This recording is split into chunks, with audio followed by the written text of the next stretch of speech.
Hey family, so yeah, that was a good video, and I feel like doing another one. And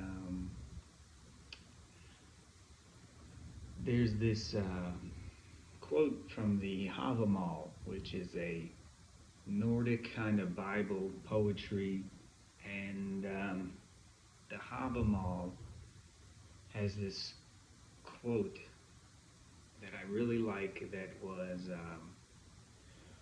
"Then I began to thrive and wisdom to get each word." Led to another word.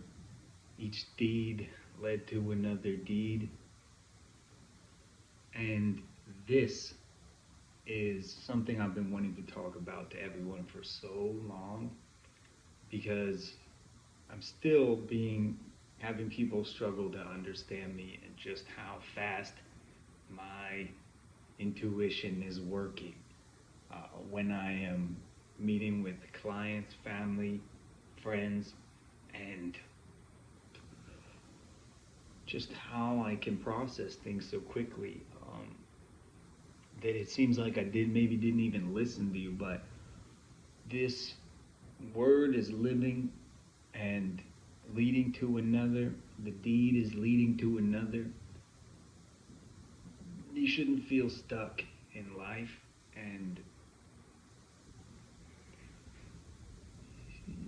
the reason I really wanted to come on here was kind of to talk about something different, but that is a whole package in itself, just in that quote.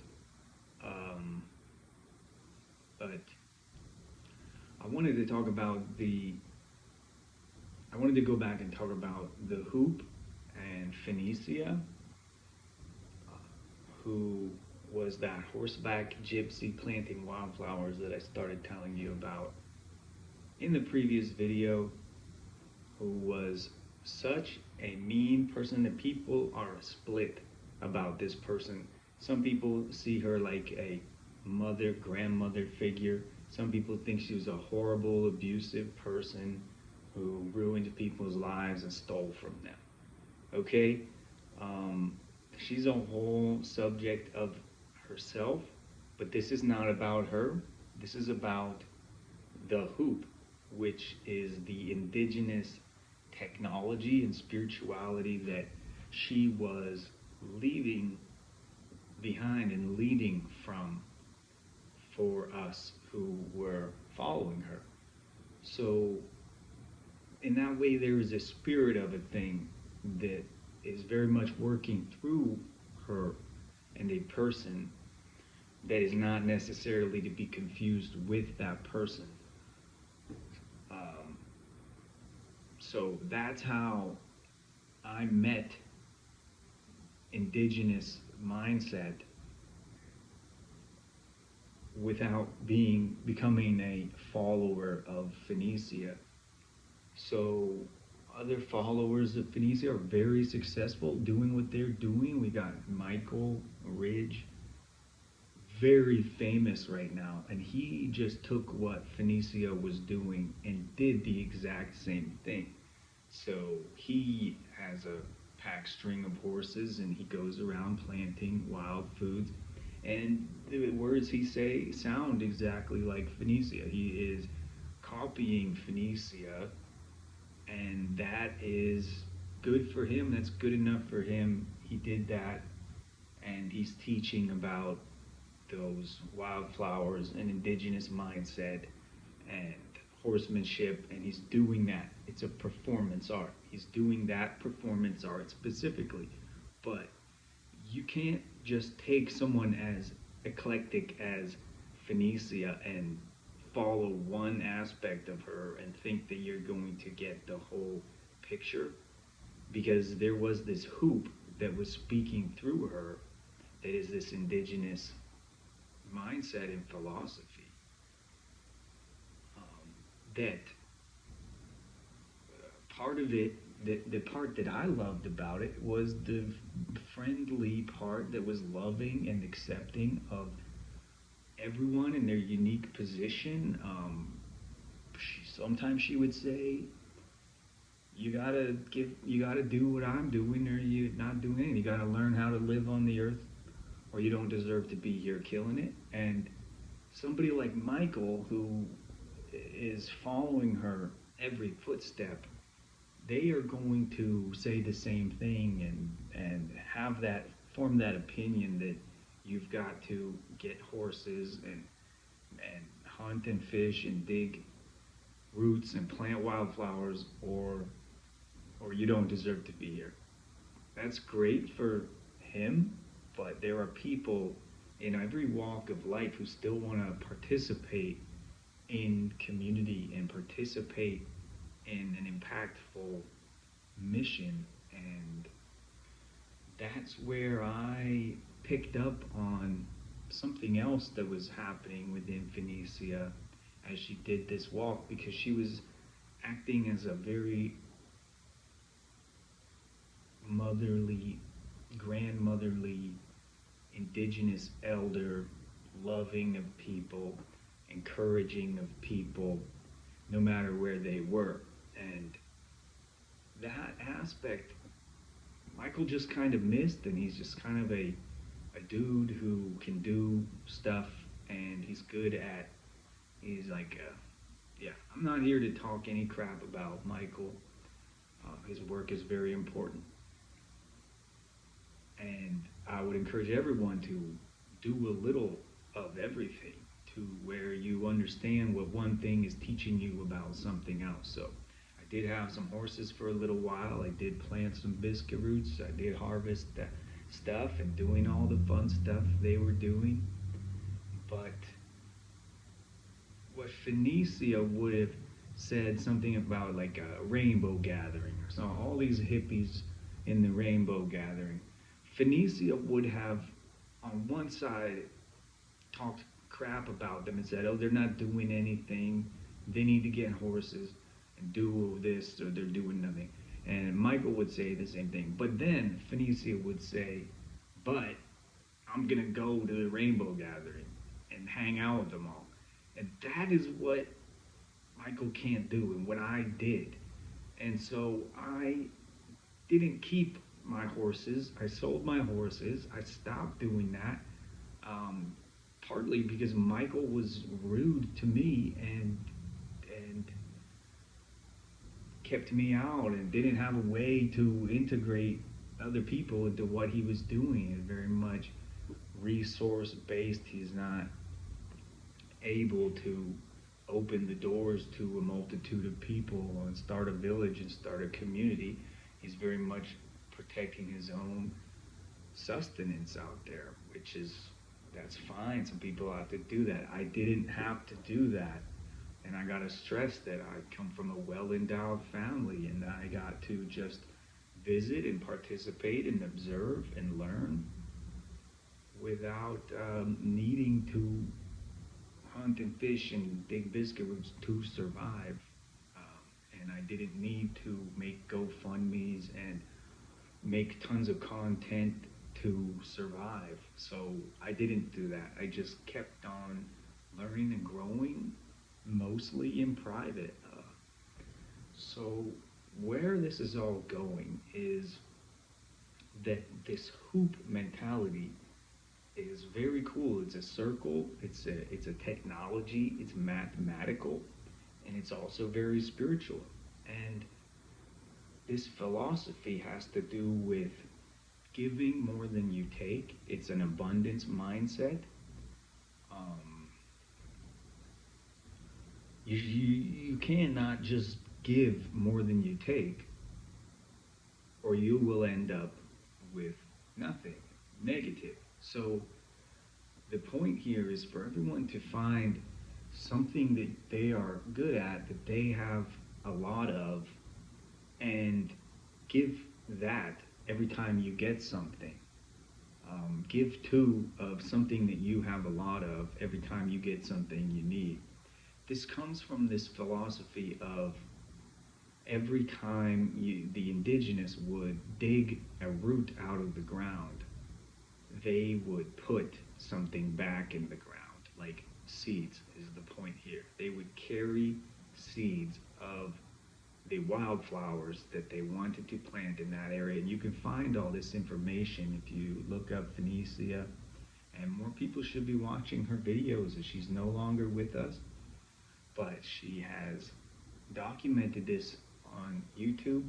It can be slow and hard to listen to her because she's running a lot of programs at the same time. She was very much needed the support of people, so she had to maintain this gypsy. I've got to get something from you, so while I'm teaching you, I'm also need you to come out and help me mentality that she would maintain. So she almost seems a little untrustworthy in some of the ways that she's speaking. And that was true. But as I said, this hoop was working through her, and this thing reached out from her and contacted me, and I took it in my own way, and I ended up going to the rainbow gatherings and the Mount Shasta and Sedona hippies to teach them about this mindset. And those communities are blowing up, and it's awesome. They're going to do what they're going to do, but I did come through and teach a lot of people, so give me some credit here. I didn't just get banned from those places. I did everything I needed to do at those places. I found the leaders, I instructed the leaders, I taught the leaders, and then I got out of there.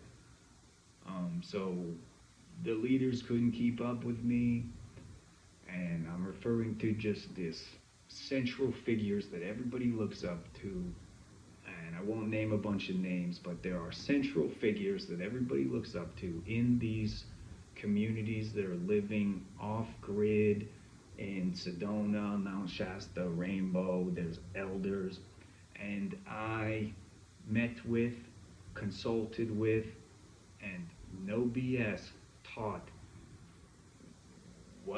how to integrate this indigenous perspective and make it very native to ourselves, making it not cultural appropriation, but cultural appreciation and appreciation, because we are diverse. And so that's where this all started, with this quote from the Havamal, because I'm very Nordic, and native to that stuff.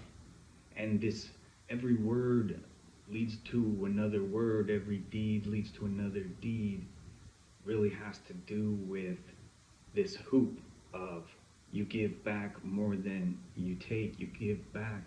Every time something comes up, you're talking to someone, community, what they're doing, they're doing something, and you have something to offer. Oh, you're in this area and you're doing that. I know someone in that area doing this. Each word leads to another. You're giving back. You have something of abundance to give everybody. And this person's in Mount Shasta, or I know someone there you can work with, or I'm meeting with this elder who is in Peru and an indigenous leader and teacher of the sacred medicines of Peru. And since I contacted him on Facebook, I said, well, I'm in the greater Philadelphia area. Let's get your work and your practice on the president's desk. Let's get senators and congressmen aware of what you're doing, and let's help people in prisons and mental health facilities and all this stuff. That's what I mean when I say giving from your abundance, and using what you have and planting back seeds every time you dig a hole, every time you take something. So I really wanted to say that because people just don't seem to get sometimes when I'm like, they're telling me we're planning something, what should we do with our resources? And I'm like, oh, you've got resources, you should get this, you should do this. They think I'm telling them what to do right now. No, I am existing looking through your eyes very much. When I say you should do this, is because I'm thinking ahead and I can see what would benefit you and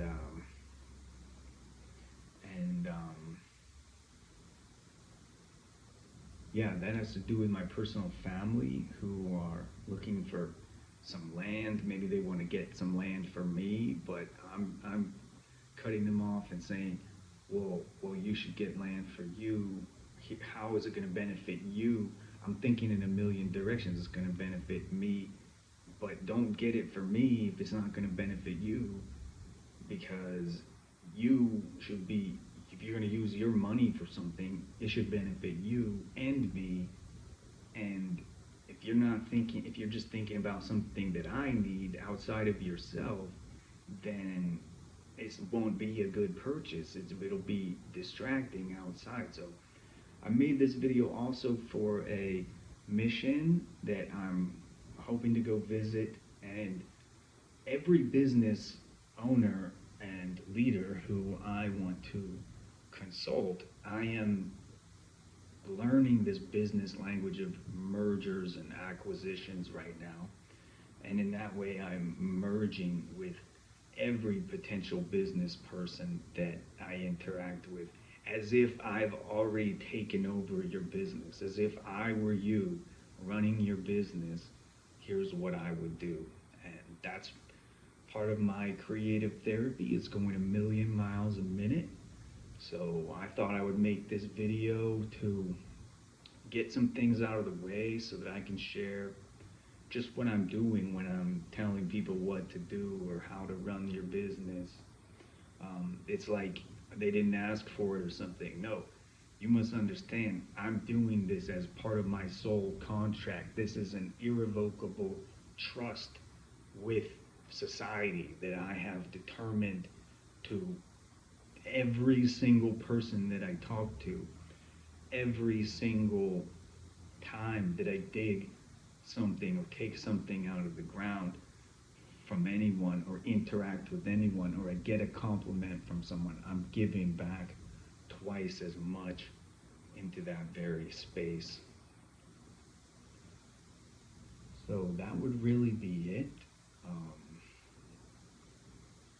We're giving back, whether it's a judge, whether it's a policeman, whether it's our own mother and father.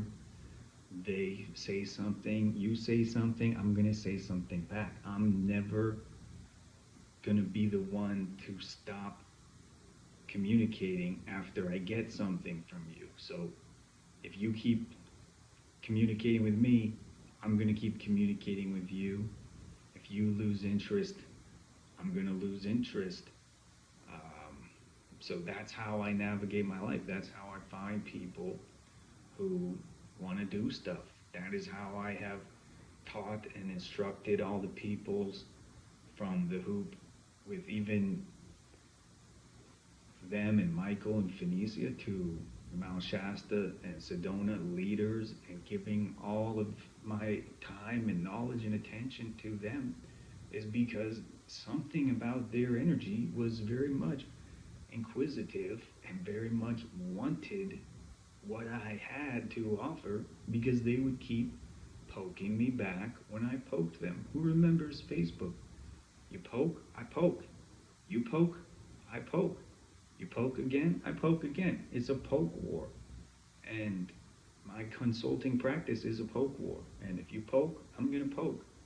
And I'm going to get creative, and I'm going to find something to give you for everything you give me. So that's my offer, that's my service. That is why I would get in arguments with a judge, a police officer, my family, my girlfriend, my best friend, my brother, because I can tell, I can feel when you want something from me, and I'm gonna deliver it if I think you're important enough to deserve to get something from me. So this is now just unfolding to where I'm doing that service to every single person and the World Wide Web. So thank you for listening, and we will be in touch shortly, and sending out a million friend requests. Just if I'm on there, if it looks interesting, I'm pressing the button. I'm pressing all the buttons till stuff happens, and then I get to chill for a bit, and then I'm reminded of something I need to talk about again, so we make a video. So it's all very much happening in real time because somebody wanted to hear about it again. So thank you for listening, and I hope you have a wonderful rest of your day. And that's it. Thank you so much.